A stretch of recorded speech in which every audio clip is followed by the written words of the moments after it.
In this video, I'm going to be ranking every single flyer in Ark Survival Evolved and Ark Survival Ascended. I'm going to be including some new creatures, of course, like the brand new Dread Mayare that just came out a few weeks ago. And I'll also be including like gliding creatures, so stuff like the Mwing and the Rock Drake, as well as the new Ying that came out a few months ago.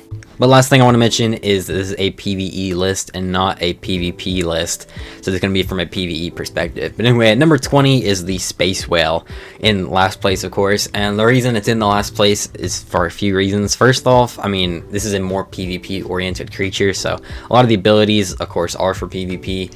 Also, it's just really hard to tame. The saddle, you have to kill the Master Controller just to unlock it, which is one of the hardest bosses in the game, which means it's really end game to try and get this thing. You have to be super late into the game, and once you are that far into the game, I feel like you don't really need it in PvE anyway. There's just not really much you can do with it. It's got like the little like teleport hyperdrive thing, but they don't really take you that far, and this thing's kind of slow anyway, so not really many uses I could find myself using for this thing.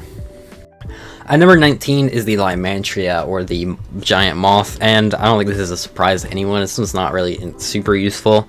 I see people use it to go get wyvern eggs in the wyvern trench, which, I mean, that's about the only use I can think of for this thing, even though I don't really use it for that. So yeah, it does have an attack, and it basically shoots out like these fart gas bubbles, which aren't insanely useful. I mean, it's kind of useful for just slowing down land creatures, but there's not really many times where I've actually needed to use that ability. Also, this thing has a really low stamina and weight, so as an overall flyer, it kind of sucks. And number 18 is the Desert Titan. This one is like one of the biggest flyers in the game, actually one of the biggest creatures in the game. It's got a giant platform saddle where you can build like a city on it. It's got tons of weight, does tons of damage, but you can only keep it for 24 hours. It's really hard to tame because it is a Titan. Now, I'd say it's one of the easier Titans to tame because it doesn't really move with its wings much, so it's kind of easy to take the corruption out. And compared to the other Titans, I think it's the easiest one to tame anyway. But still not easy. It's still hard, and you only keep this thing for 24 hours on official servers, like I've said. But you mainly want to use this one for fighting the King Titan, even though this is one of the ones I actually usually just skip out on because it's not really that useful for it. So that's why it's so low on this list. It's very small and specific use cases, but it can be kind of fun to mess around with. But after that, at number 17, we have the Phoenix, which kind of sucks that it's always this low. I usually always say that, but it's a really cool creature, but it's really rare, hard to find, and kind of hard to tame. I mean, it's not like insanely hard to tame, but it is kind of annoying. It is like a rare. I've only seen one of these naturally spawn before, and I've played this game for like 7 years. I have thousands of hours in it, and like I've said, I've only seen one. And of course, they only spawn during superheat, so that's going to make it kind of hard to find anyway. I know some other people have found a lot more than I have. Maybe I'm just super unlucky, but I can't seem to find any of these things even when I'm looking for them. They also, I mean, like, I feel like for how late a game you actually have to tame these things in, or usually get them super late game, like I said, because they're really hard to find, and you need like some sort of fire or flamethrower to tame them. You don't really need it. You'll have a lot better flyers. Like, of course, it's exclusive to Scorched Earth. You'll probably have wyverns by the time you tame this thing, and I feel like a wyvern is better than the Phoenix in pretty much every regard, so I don't know why you'd want to use this thing if you already have something that's better when you're taming this thing. It does have a few unique abilities, like being able to smelt metal, and it can poop silica pearls, but both of those I also don't find that useful either, because of course I'll probably have a refining forge or maybe even industrial forge by the time I tame this thing, and silica pearls aren't insanely hard to get either. You could easily get them just by harvesting them on Scorched Earth or any other map, and it's kind of slow the way they have to poop them out. And at number 16 is the Pelagornis. There's a few reasons I have it higher than everything that's currently on this list. Of course, we'll just go over its abilities. It is like a regular flyer. It is kind of slow, doesn't really have too much weight. It has okay stamina, I guess. It can go on the water and you can fish off the back of it, which isn't really useful at all, but it can do that. The main reason I have it up as high as it is, even though this isn't really that high, it can harvest a ton of organic polymer. It's one of the best organic polymer harvesters in the game. If you kill penguins with this thing, you get tons of it, and especially the baby ones, they give like 10x, like way more than normal. Like I was gonna say like 10x, but I mean, maybe it's not that much, but it's a lot. You get way more organic polymer than you do with anything else, even the club, which is kind of ridiculous, but you know, it's the best way to get organic polymer, and polymer is one of the most useful resources in Ark, so having an easy way to farm it and not have to make it with obsidian and cementing paste, I'm definitely going to find very useful. But after that, at number 15, we have the Ying. Now, just because it's this low on this list doesn't mean I think it's bad. Actually, like, moving on, I think the creatures up here are really good. But it's just all the other flyers I think are more useful in the game. Because, I mean, all the flyers up above this point are really good, and it's kind of hard to compete with them. But, of course, this is an Aberration exclusive creature, brand new to Arc Ascended, and I feel like it's definitely most useful in Aberration. On Aberration, it's phenomenal, and I still think it'd be really good on other maps, honestly. Definitely better than all the other creatures I've had on this list. I could definitely see myself using this even on other maps that aren't Aberration. But, of course, most other flyers are going to be better for travel and all that other stuff on other maps as well. So, like I said, can't really put it that high for just being phenomenal on one map and just okay on other maps, but that's my reasoning for where the placement is. And number 14 is the Terraa. This one is a pretty great one on a lot of different maps, even though I feel like it should be higher on my list, but of course when I was ranking them it ended up just being this low anyway, which it kind of surprised me, but I guess the other ones are a little bit better. But this one still is really good. It's got like 360 turning radius. It can move in a lot of different directions. It's pretty quick. It's got some pretty decent stats. Not the best though. It does have a three-seater saddle. Also, if you're like on walls, you can pull weapons out on it, which is kind of nice. But overall, it's not like the best one or anything. It's not super easy to tame because you can't get it like insanely early game because it runs away so quick. You can bowl it though, so like I said, not easy, but not hard to get either. You can kind of get it like in the mid game, and I think it would still be pretty good. Number 13 is the Trop Onthis. This one is obviously going to be better than the Terraa because it is just a reskinned Terraa with the three-seater saddle taken away and the ability to land on walls, but it has something better, which is the jetpack saddle, which allows you to go insanely fast. This is definitely one of the fastest flyers in the game. Of course, there are faster, which we'll get to later in the list, but this one's really quick. You can get around on Crystal Isles pretty fast, which is of course the map that this one's on, and all you need is gasoline to power the saddle, so that's pretty good. And it's got the grenade turrets on the back. You can use grenades, which actually do a pretty good amount of damage. And number 12 is the Quitzel, which definitely used to be one of my favorite creatures in the game back when it was like the best flyer before the flyer nerf, which I guess is almost 8 years now, which kind of makes me feel old, but yeah, after that flyer nerf and of course other flyers being added that are just better and buffs to other flyers, of course it's kind of made the Quitzel obsolete. I really wish this thing would get a TLC to bring it back to the old glory days, but it still has some uses. Like, it's one of the only flying creatures that have a platform saddle, which can be pretty useful if you don't have access to crowd pods. You can like build a little platform in the back and put a bunch of creatures on there. I know people were doing that before crowd pods got added to Arc Ascended. The platform saddle is still useful either way. I get to move creatures, even untamed ones, I think. It's got a ton of weight and stamina, so even though it's really slow, it's good for hauling a bunch of resources because it's got a ton of weight. Overall, I still find it useful, but not as useful as it used to be. And at number 11 is the Pteranodon. Now, the reason this one is a lot higher than everything else is, one, it's super easy to tame. You basically just bowl it, and it's one of the first creatures you can get.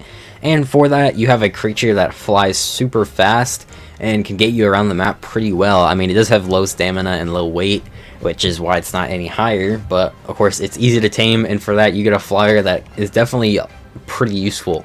And of course, one thing I've mentioned a lot through this video is how easy and hard something is to tame. Of course, I like to take that into consideration because something can be like really phenomenal, but it can also be like so hard to tame that you don't even really end up using it till the very late game, which I feel like should have an effect on its ranking.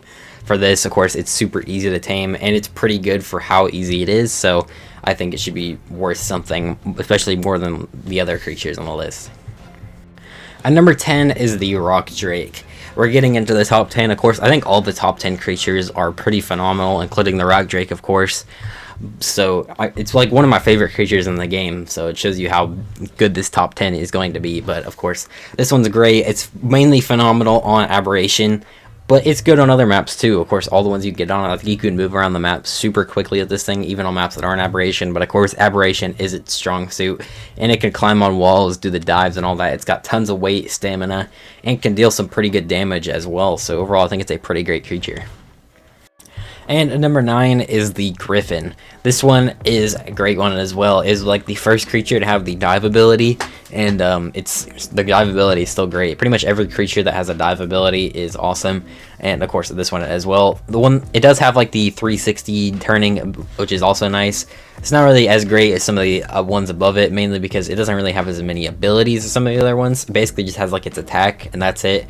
It's just a really fast creature to get around the map with, in my opinion, but it's really great at that because of its speed, and it's not the hardest thing to tame ever. Like, it's not super late game, it's not early game or easy or anything, but I'd say it's like kind of a mid game tame that you can get, and it's great. And number 8 is the Space Dolphin, and this one's pretty awesome too. It is kind of late game, or definitely late game, as you have to get to like level 120 something in order to unlock the saddle, but this is one of those late game tames that's definitely worth it because it's one of the fastest creatures in the game. With the jet saddle, if you have element in it, it goes stupid fast, which allows you, of course, get around Genesis Part 2, the map is from, super quickly, but if you bring it on other maps, you can get across the map super quickly. As well as you got like the things you can shoot, the grenades that you can shoot out of it, and the lasers and stuff, which I mean are more PvP oriented, but are still fun. This thing also works underwater as well, making it, of course, one of the fastest underwater traveling mounts as well. So you can use it for underwater travel and air travel, which I think brings it up a bit. And at number 7 is the new Dread Mayare. This one is kind of hard to place because it is new, and maybe the placement of it could change in the future, but so far this thing seems pretty great. It does seem more PvP oriented, but it still has stuff that's definitely worth using in PvE. It's got very similar movement to, maybe I'd say, like a Desmodus. It's got a glide ability, which feels really great. Actually, it's got to be one of the best glide abilities they have, as well as it's got like 360 turning. It can move on a dime, so it's really great at movement and all that stuff. Only knock against it I have is it's kind of annoying, hard to tame, because you have to like make this altar for it, and you gotta go kill another one, and you gotta, like, I don't know, like summon it or something. I actually haven't gone through the taming process, but it looks kind of annoying and like a process to go through, so it's not gonna be like the easiest thing to get, but it's still useful. As well as it has the ability to basically cryo creatures. It's called like the I don't know, sending it into like the dark area. I don't remember what it was called, but you basically like put it like through this black hole portal, and it cryos the creature that's next to you. It's literally the same thing as cryoing, and then you can teleport that creature wherever you're at and bring it out of the black hole zone. Like I said, it's a cryopod, which, I mean, by the time you have this creature, you're gonna have cryopods, so I don't exactly see why you'd do that. Maybe I don't really know, because when you get this, you also use it, you also get cryo sickness, so you're also gonna have cryo sickness for whatever cryopod you use. But it's still, I guess, nice to have, I guess, if you want to cryo something up without having to actually use a cryopod. And number 6 is the Snow Owl. This one is a great creature overall. It's got some good abilities as well. It's got the dive ability. It doesn't have like the 360 turning that the Dread Mayare does or the Griffin does, but it's got some pretty great speed, and you can also get imprinting on the speed as well, which makes it even faster than those. Even though I think the Dread Mayare is probably faster than this thing. But the main ability that I like so much about it is its ability to heal with its ice effects. You basically freeze something up and it heals it, which is one of the very few creatures that can actually heal creatures. You have like the Daedon, and I believe there's one other, but the Snow Owl is definitely the most useful and easiest to use in my opinion, because instead of the Daedon, which uses meat, this thing just uses stamina, so you don't have to like go out and harvest stuff. You can just heal your like army. I usually use it for healing boss armies, which is super useful and definitely brings it up as well. It's also got infrared vision, which is just a nice bonus. And at number 5 is the Desmodus. This one is pretty awesome as well, and you might even be able to swap the Snow Owl and the Desmodus. Like, these ones are close, but I do like this one mainly because of, first of all, its movement. It's super fast. It's got the like 360 movement where you can move in all directions and all that. It's also got a dive ability, which is super fast and feels really great to use, as well as the main ability of this thing, which also brings it up quite a bit, makes it kind of essential, honestly, is the Sanguine Elixirs. These, when you use them, it gives whatever you're taming a 30% taming, just it gives it 30% automatically, which can help save on taming effectiveness to give you some extra if you end up losing it. And then, of course, you know, just tame stuff faster if stuff takes forever, which is super useful, and this is the only way to get it. So obviously that's going to make it pretty useful. And number 4 is the Argentavis. This has got to be one of the best flyers in the game. Of course, these top 4 are pretty close, honestly, and are really hard to choose between. This one's great. It's pretty much on almost every map except maybe Aberration, and it does so many things. The only bad thing about it, I think, is it's slow, but other than that, it's got phenomenal weight. It's got great stamina. It has weight reductions on like half the resources in the game, or at least half the ones that you need anyway. So you have like metal and obsidian, crystal, all that kind of stuff you get weight reductions on, which is super useful for hauling resources around, especially with how much weight this thing has. Makes it great for that. You can also hold animals in your talons, which is great if you want tame them, maybe move them in a taming pen or something. You can hold stuff in its beak as well, which is pretty nice. It's also pretty strong. I've used this thing to go kill alphas because you can just fly around them and hit them, which is great. It's not very hard to tame at all. I mean, honestly, you just have to go to a mountain with a trank crossbow or something and you can knock it out and tame it pretty quickly. The thing is, the saddle is like level 61, I think, so you have to be kind of high level to get it, but not super high or anything. So once you get this thing, it's one of the most useful flyers, and probably the flyer you'll use in the most in the game, which is why it's so high. And after that, at number 3 is the Rinonatha. This one was kind of hard to pick between this and the RG. The only reason I would have this, of course, under the RG is because of how hard it is to tame. It's super late game, and the taming process, you gotta like get one of your dinos impregnated, and it comes out of the like womb wanting to eat like gasoline and like, I don't know, like freaking Giga Kibble and all this stuff. Giga Kibble isn't even in the game. It's like extraordinary kibble now, but you know what I mean. Super like random and hard to get stuff in order to feed this thing, so it is kind of annoying. But once you get it, you have easily one of the best flyers in the entire game. I mean, it's huge. You can pick up things like Rexes with it, which of course is one of the biggest creatures you can pick up. And of course, when ASA first came out, it was like pretty much the only way to move things like Rexes. But now that there's cryopods, that function is less useful. It's still good for taming though. It also has the ability to fly or to swim underwater, which, you know, most flyers will just, as soon as they barely even touch the water or near it, they'll just kick you off. But this thing, you can just swim under there, which is great, of course, if you just want to bring this thing underwater as well. Don't feel like messing with underwater as much. It's really strong. You can kill stuff. You have to make resin for it, which you can use all sorts of abilities, which I feel like are more useful for PvP, but are still useful in PvE. It also has the ability to move structures.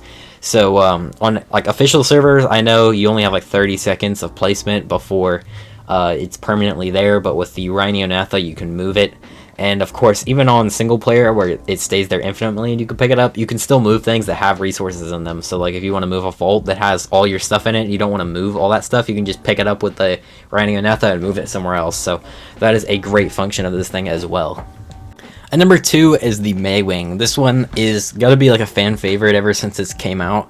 It surprisingly, because it's one of like the newer creatures. That's not super new. It came out 2021, but still, it's great. It's a gliding creature. So it's not even a flying creature, but it glides at like Mach 10. I've used that reference a lot, but it really does. It's like the fastest creature in the game. It might even be faster than the Argentavis. Like, it goes so fast, and these things are super easy to tame, especially on Genesis 2, because you can make the net gun. You just net it. It can't move. Then you knock it out and feed it some. Is it berries? They're omnivores, so they eat whatever, basically. And they're great. They also give you, like, all their eggs, basically, they spawn, and they do different types of kibbles. So it allows you, basically, essentially, to get every single kibble in the game with these things, which is great if you're trying to make a kibble farm, as all you need is these things, too. So they are awesome, as well as they have imprint buffs with their, like, milk that they squirt out. That's a weird sentence, but they do that, and it's also super useful as well. These things are great. They're phenomenal travel mounts. Of course, that's my favorite thing about them, is they just go so fast and you can get around the map. Especially some of these bigger maps like Lost Island and stuff. In Genesis Part 2, you can get around super quickly.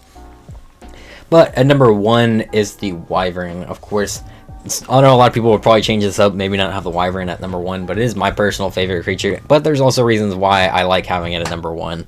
As, I mean, once again, when it comes to like the taming, it's not the hardest thing to tame. It's not the easiest thing ever. It's more late game, but it's also not super hard either. You just gotta steal an egg. But of course, once you do get it, it's a creature that's got tons of weight, tons of stamina. I mean, you got pretty much all you need in that thing. You can move it tons of resources around because of the weight it has, but it can also defend itself. Unlike with an RG, I mean, the RG you can defend yourself, but the Wyvern does way more damage, of course, because it has the breath attacks as well. So you got all the different breath attacks that you have. And I also decided to include all the different Wyvern variations, like the Crystal Wyverns and Void Rim. I was going to do them separate, but at the same time, they're like basically the same creatures, just with different breath attacks. So I thought I would just include all of them into one. But if I had to do like a mini ranking of them, the Void Rim would be last, then the Crystal Wyverns, and then the regular Wyverns. I've already done a video like ranking all of the Wyvern types, so I'm not going to go over all that in this video, but thought I would mention that anyway. But these things, like I said, they move really fast as well. Okay, I forgot to mention that. They're way faster than like an RG or something, which I do like too. I like being able to get around the map quickly. Of course, they're not the fastest thing in the game, but because of their weight and stamina, as well as their ability to kill things efficiently, like I feel like it's just like the all-in-one creature. Only complaint is it doesn't really have a dive ability, which I wish it had, which of course they came out before then, so you can't really add that, but still would be cool. That's the thing, is I just feel like they're like an all-in-one package. So that's why I have it at number 1. But anyway, that's going to be it for this video. If you guys did enjoy it, make sure to leave a like and also subscribe. Thanks for watching, and bye.